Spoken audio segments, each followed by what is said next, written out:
en fait, McCartney souhaite diversifier les partenaires du Canada, parce que pour l'instant, on a quand même un pays qui est monopolisé par les États-Unis économiquement, et donc il souhaite développer des relations avec l'Europe, avec la Chine, afin d'être moins vulnérable économiquement vis-à-vis des États-Unis. Est-ce que finalement les résultats d'aujourd'hui, qui sont très serrés, montrent que les Canadiens sont divisés? Oui, exactement. C'est une victoire pour les libéraux, mais c'est aussi un pays qui est vraiment très divisé puisque finalement, on a une différence de 2% dans le vote populaire.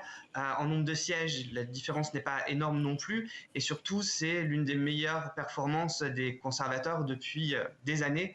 Donc finalement, on a deux visions du Canada qui s'affrontent. On ne peut pas vraiment parler de polarisation comme aux États-Unis, mais c'est vrai qu'on est loin d'avoir un consensus. Et même si McCartney souhaite unifier le pays, ça sera un vrai défi pour lui de le faire.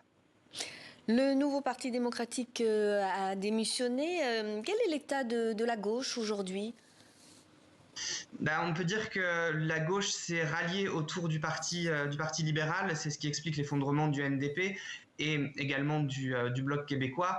Finalement, on a eu ce qui arrive assez rarement au Canada, un vote utile.